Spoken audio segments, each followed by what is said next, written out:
Olá, seja bem-vindo para mais um estudo das Escrituras. No vídeo de hoje você vai ver sobre um morto muito vivo. Estamos falando do apóstolo Paulo. Venha saber essa história. Vamos falar também da final da genealogia que o cronista vem fazendo acerca do povo que saiu da Babilônia e agora vai se assentar de volta depois de 70 anos. E vamos também ouvir a oração imprecatória de Asaf. O que será isso? Veja o vídeo completo para entender toda essa história. Na leitura de Crônicas, estamos chegando ao final de toda a genealogia, que o cronista ocupou 8 capítulos para falar dessa genealogia, porque tem um foco, tem um objetivo, mostrar que o povo que foi cativo por 70 anos na Babilônia agora está voltando. E para isso tem que saber cada terra, o lugar de cada um, a quem pertence cada pedacinho de terra. O povo de Israel que está contextualizado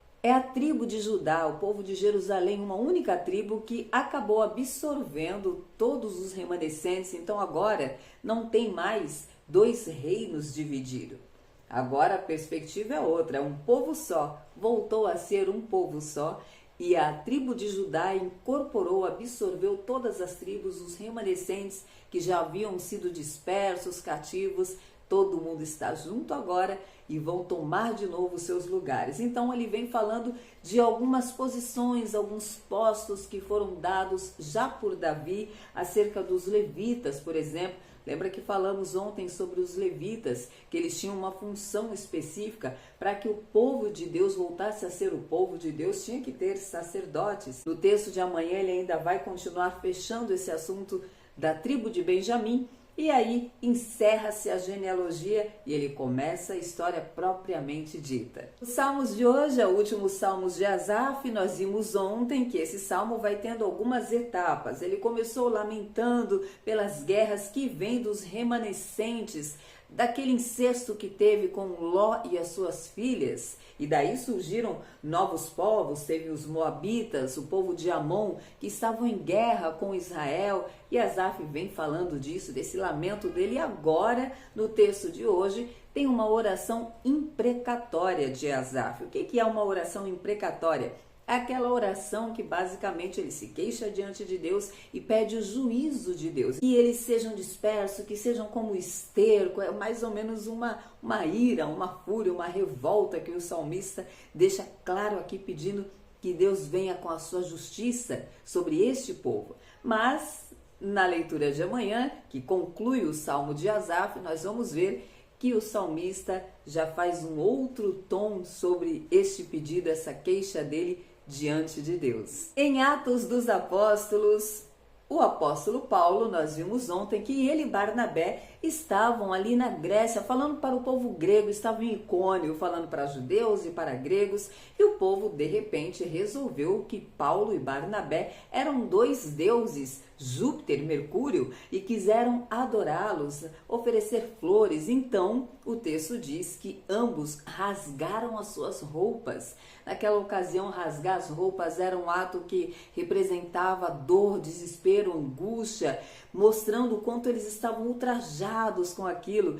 E aí Paulo começa a falar: parem tudo, o que nós estamos aqui falando é justamente o oposto disso. Estamos falando sobre um Deus único, verdadeiro, que veio libertar vocês do pecado, da escravidão, da idolatria. Vocês entenderam errado. Nós somos homem como vocês, não somos deuses. Mas o povo não deu crédito a isso e continuou adorando Paulo e Barnabé, querendo oferecer flores para eles. Até que chegaram os judeus naquele cenário, vieram lá de Antioquia, os judeus de Antioquia e de Icônio que estavam contra Paulo. Afinal, Paulo estava trazendo ali um evangelho que eles não aceitavam, e apedrejaram Paulo e o arrastaram para fora da cidade. Veja que coisa curiosa. De repente, há um tempinho antes, Saulo, que é o mesmo Paulo aqui da narrativa, contemplou, viu, presenciou o apedrejamento de Estevão. E o texto diz que Estevão, assim como Paulo, foi arrastado para fora da cidade. As roupas de Estevão caíram aos pés de Saulo. Saulo era até então um perseguidor da igreja. E aí corre-se a história, ele é salvo, é transformado e agora Paulo está neste mesmo cenário. Ele agora está sendo apedrejado. Ele foi apedrejado, arrastado para fora da cidade e o deram como morto. Mas era um morto muito vivo, porque afinal de contas ele não estava morto. Depois ele foi cercado pelos discípulos, saiu daquele lugar e simplesmente continuou pregando o evangelho. Ele não se deu por vencido.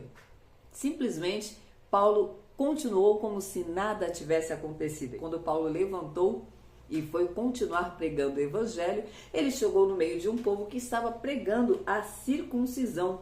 Houve uma controvérsia entre Paulo e certos homens que estavam pregando o evangelho, só que falando que era necessário que fossem circuncidados. Era uma lei de Moisés que a criança com 8 dias tinha que ser circuncidada, e eles estavam dizendo: se vocês não forem circuncidados, não serão salvos. Então Paulo os chamou para conversar. Olha, não é bem assim, vamos conversar sobre isso aqui. E aí eles entenderam que deveriam seguir juntos com a igreja para conversar sobre isso, mas o versículo 5 encerra dizendo que continuaram com essa controvérsia e amanhã nós vamos ver como que resolveram essa pendência teológica, diríamos, no dia de hoje, mas naquela ocasião Paulo estava pregando o evangelho de Cristo e precisava que aqueles homens entendessem que Jesus morreu na cruz para que eles não vivessem mais debaixo do peso que a lei apontava, mas Jesus veio trazer a graça. Então não cabia mais aqueles homens ficarem amarrados a leis como a circuncisão, porque Jesus deu a vida para que eles fossem livres disso. Estavam vivendo agora no tempo da graça. E amanhã vamos ver como que Paulo, Barnabé e aqueles homens diante da igreja resolveram essa pendência. Que Deus abençoe o seu viver e até amanhã, se Deus disser que sim.